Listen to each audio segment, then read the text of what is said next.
the most important thing about what happened, I didn't tell you yet. It's like I was being possessed by the devil. He was telling me, it's like he was telling me what to do and I would do it. Then I couldn't stand it. It drove me nuts. It was a real struggle. Well, I wasn't getting anywhere. I was just getting deeper and deeper into the mess. Schizophrenia is a serious mental illness that affects how a person thinks, feels, and behaves. People with schizophrenia may seem like they have lost touch with reality, which can be distressing for them and for their family and friends. The symptoms of schizophrenia can make it difficult to participate in usual, everyday activities, but effective treatments are available. Many people who receive treatment can engage in school or work, achieve independence, and enjoy personal relationships. It's important to recognize the symptoms of schizophrenia and seek help as early as possible. People with schizophrenia are usually diagnosed between the ages of 16 and 30, after the first episode of psychosis.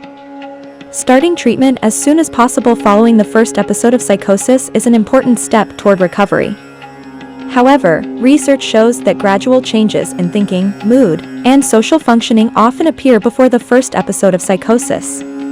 Schizophrenia is rare in younger children.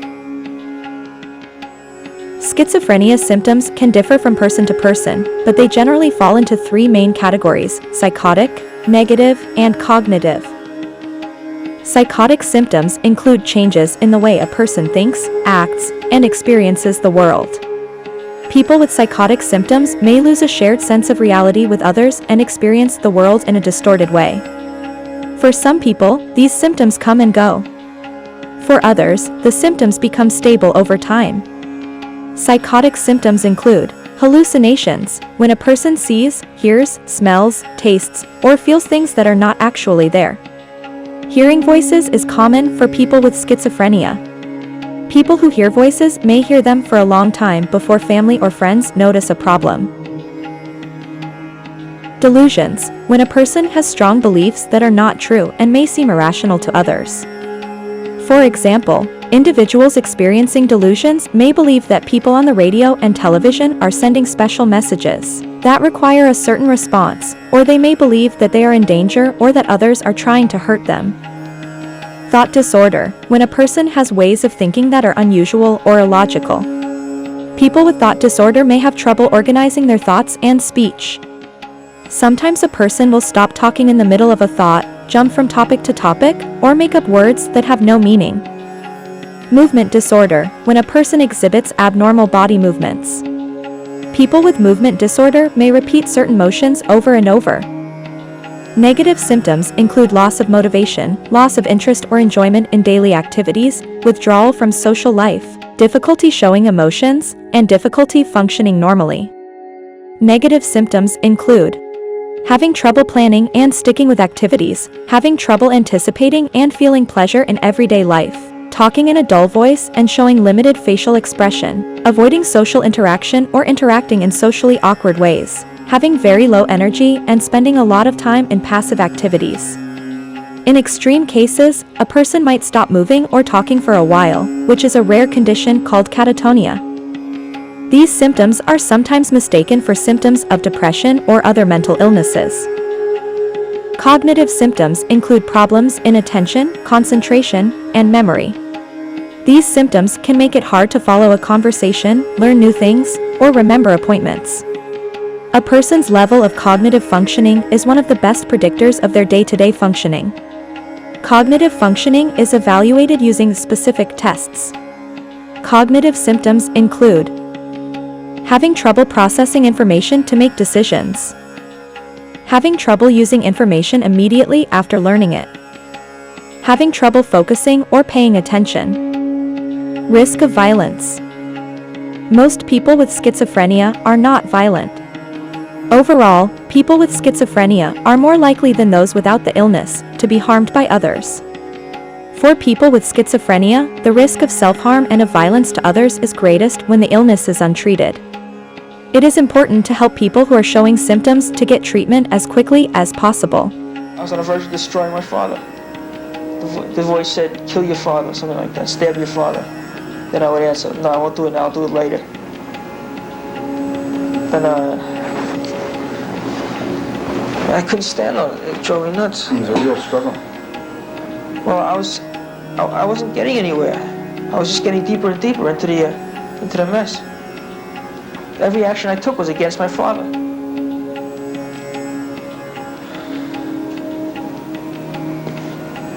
And then I said after my father, I'm going to kill my aunt and uncle, and then all my relatives. Then I do the supreme act of eliminate the universe, destroy the entire universe. And I felt I could do it, actually. Did you really feel you could do it at the time? You know, it's not that hard. I mean, I hurt people when I walk on the street. I look at people look at me, and I turn away, and I hurt some a little bit. You do this enough times, it can affect people on their jobs. When they come back from their lunch hour, on their job, they can make a mistake on their job based on a reaction, an expression that I passed on to them. You mean a purposeful expression? No, it's not. I don't want to hurt anyone, but I don't know what to do when people look at me in the street. Every once in a while, a person looks at me in the street, like a very friendly look. You know, like he sees something that he likes. He sees in me something that he likes. I'm panic-stricken. I have no idea what to do. Just a man usually? No, men or women. I see. They smile at you? They don't smile, but sometimes women smile at me. I'm panic-stricken. I don't know what to do. Smile back? I haven't been able to do that. The young man you've just been looking at has been diagnosed as suffering from a schizophrenic illness. And at the time of this visit, 1 week after he had an acute exacerbation of his symptoms, he is beginning to tell us how the recurrence of this episode occurred. He stopped taking his medicine, which is a very common problem in patients suffering from long-standing chronic mental conditions. As you'll see, he describes a variety of delusional experiences, hallucinations, and other terrifying things which are very disconcerting to him as well as to his father, with whom he lives. The important thing in this tape is that once his symptoms are under control, the problems he's got to deal with are largely social problems faced by other young people who are still very dependent and very attached to their families. I think this is the underlying theme that has the widest significance, the most significance in terms of the problem of managing patients such as this. Because with the advent of chemotherapy in the past 15 years, it's now possible to treat people suffering from schizophrenic conditions in the community. And almost half the hospital beds in New York State alone have been emptied as a result of the advent of the major tranquilizers, the phenothiazines. But once they're in the community, they oftentimes face the same problems that they did when they were in the large institutions. That is custodialism, an excessive concern and sensitivity for their problems experienced by their families, which leads to a overprotectiveness, a kind of reluctance to let the young man go out on his own, become independent. In turn, the young man begins to experience some of the same frustrations and feeling that his parents are very dependent upon him, and it's the generation of guilt and frustration because of this feeling of obligation towards the family, which creates much of the pent-up hostility, which is then reflected in the kind of delusional formation which he describes. But if you compare me with all the evil people in this world, I come out the worst. Well, no. What have you done that's been evil? I told you evil thoughts about my father, stabbing him. Evil thoughts? But but you haven't evil acts. It's not what you've done. A lot of people have evil thoughts. What you're saying is angry feelings. Why would I want to hurt my father? Why would I want to hurt my father? I don't know. It's purely an evil thing. Yeah, it has no basis. There's no rationality for it. Well, maybe there is. I mean, haven't you ever gotten angry at him? Angry at him? Yeah. I do. I get. You probably get angry at him sometimes without even being willing to express that anger. Well, I try not to express it. I try to repress it. That's right. Where does that feeling go? I know. I don't. Huh? builds up. Where's it go? It doesn't go in, it goes inside you. It builds up inside you. Builds up these evil thoughts, or these angry thoughts, which you then interpret as evil. If you were evil, you wouldn't, you'd sort of have an angry feeling, you'd express it, and you wouldn't be concerned with the consequences. Then you wouldn't have any evil Well, thoughts. it's no good when I express my anger. That's, It may very well not be, because you feel guilty for doing that too. The question is, what can you do to prevent yourself from getting angry? To prevent myself from getting angry, I get angry at everything. Every little thing in the course of the day gets me angry. Or Everything gets me angry. your father make it particularly difficult to get angry with him because he's so kind to you? I can't stand that, the way he's so kind to me. You can't. That really makes me feel guilty. He does everything for me. Everything's a sacrifice. A little thing like making some bacon for lunch. He'll take the old package and he'll give it, he'll tell me you start the new package. And that's a trivial little item, and yet that happens 10 times a day. And it gets me mad. Very guilty and mad, but you can't express it because he's done what he feels is an act of kindness. Is that? I think so. I can't think too well. Do you understand that? I think you've explained it quite clearly. I can't If think too he's well. nice to you, it makes you feel a little bit helpless, makes you feel a little bit guilty, makes you feel a bit resentful. At the same time, it obligates you, and you're kind of caught in that sort of trap. Oh yeah, I see what you mean. I mean, if he was sort of nasty to you, Yeah. then you could get nasty back, but he's kind to you, it makes it very difficult. And like you feel like he's doing it for you, when maybe he's really doing it for himself. Maybe he feels more comfortable. Maybe it makes him feel good that he's kind. Well, he thinks he's kind. Because from what you're saying, it doesn't sound like it's real kindness. Real kindness would be to give you a kick in the tail. Let you go out and, discover that you really have more resources than you believe you do. How much do you help him? Help him? In what I respect? mean, how much are you supporting him, even though it looks like he's taking care of you? Well, I try to support him a lot. But it means that I listen to all his conversation. I pretend to listen to his conversations without really listening to him. That's no good. And You're cheating. It's cheating. What about sort of, And his conversations aren't so bad. Why can't I just listen to them without really? well, maybe you don't want to all the time. Yeah, but you have to do it. You have to. Do you? Well, he has certain needs that I have to help him with. Do you? Well, who else? There won't be anyone else there. Is that his problem or your problem? Well, I have to help him out Why? because he's my father. What does that mean? I don't know what that It entails. means a lot. Why do you say, what does that mean? Well, you know That's how what I much he's said. done for me. Yeah, but I mean, you've got your own life to lead too. Yeah, but I can't lead at this point. He's supporting me, and he's not even criticizing me. He's my sole support, and he knows I can't.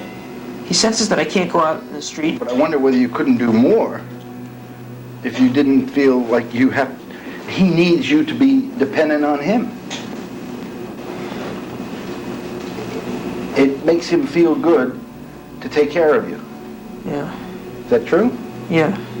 And so for you to go out and get a job and become self-supporting, self-sufficient. I don't think it goes that far. That he doesn't want me to get a job. Well, but I don't think it goes would that far. say to live on your own, to have your own life, would that take? Well, he'd be glad if I got married. He'd be glad. Would he? Of course, he'd have a conflict with the. I don't think he would be that hung up to protest something like that if I got a job or got married. He's encouraging me to go out and meet friends. He's telling me to call up this friend, try and go with him. He wants me to get well. Somehow that's an upsetting thought, isn't it? That he wants me to get well? That he doesn't want you to get well. He does. He does want me to get well. But you're afraid if you I don't get think well. you see, I think, like you're putting a lot of emphasis now on my father's problems. I don't think my father has such big problems. No, but you have these feelings about your father. You compromise yourself to some extent in order to please him.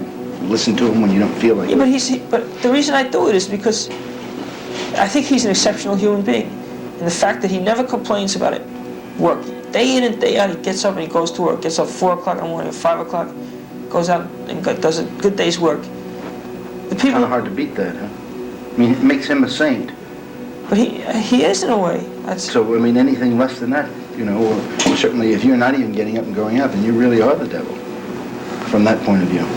I mean, I don't think you are, but I mean, I can see where you might feel like you are. You can't measure up to him. It makes you feel very guilty.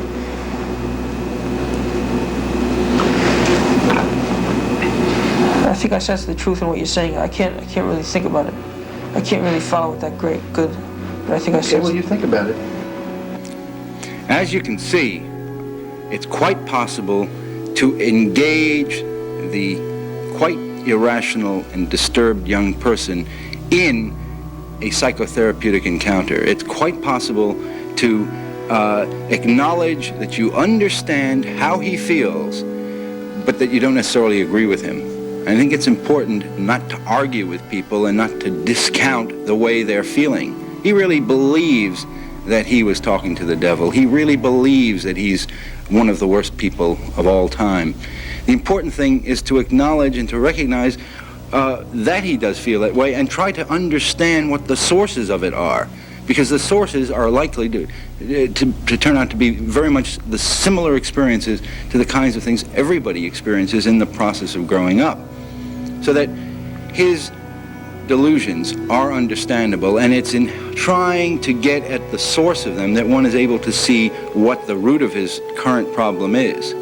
I think he's vulnerable in the sense that he tends, under stress and under difficult circumstances, to become schizophrenic in terms of the symptoms he has. But I think at the same time, the problem he has is one which can be worked with. It's funny, I'm trying to be such a good boy and I wind up not being a good boy. Because the good boy is out of the house at home. He's in his own home with his own wife and children. So where am I the good boy? I'm not even a good boy. At home he's been very, very helpful. He helps you with the cooking, he helps you with cleaning up the apartment. He takes a shower every day. He's very clean about himself. And Last week, when he was so disturbed, was his behavior peculiar at home? oh yeah. It all started Wednesday night when I came home. Right away he said, Dad, he says, I'm not going to trouble you. I want to go to the hospital. I want to go to Rockland. I said, Walt, I'll stay home and we'll take care of you. You'll be all right. He says, no. He doesn't want to make things worse for me. So finally I calmed him down. I said, let's get in touch with Dr. Keefe.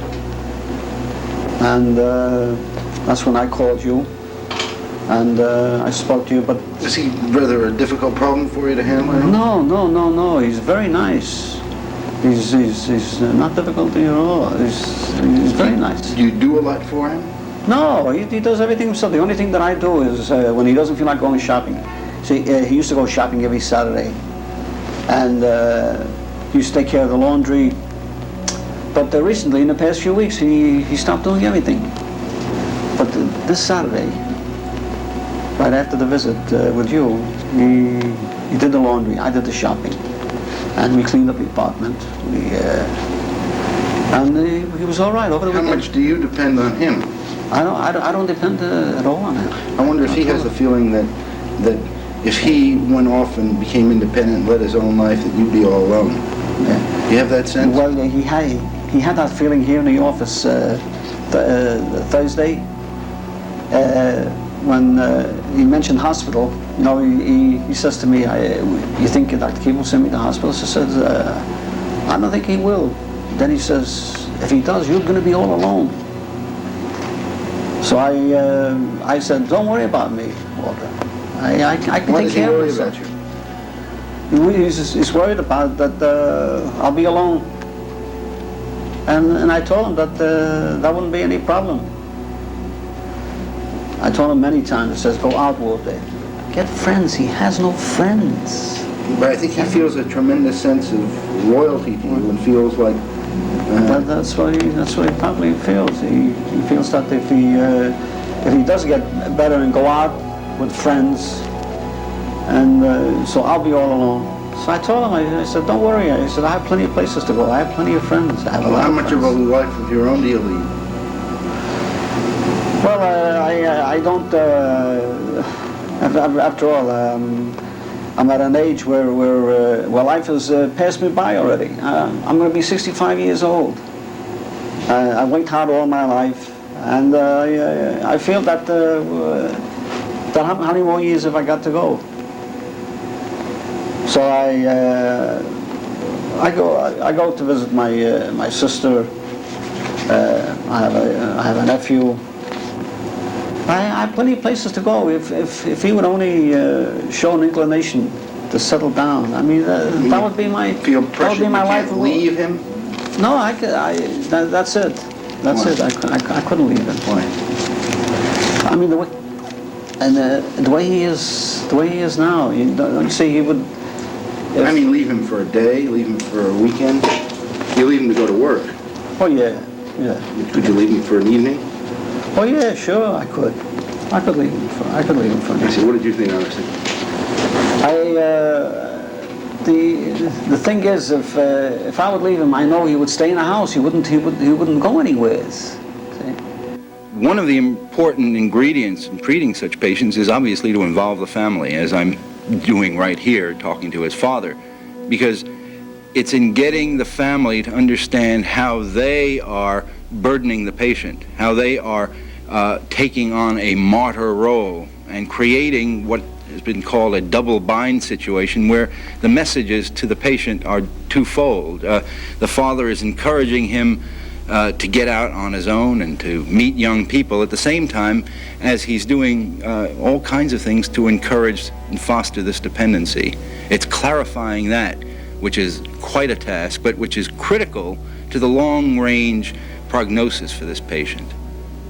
The important role of the therapist is to help the patient to make these decisions, to take advantage of what strengths and resources he has, and not to focus so much on the psychopathology.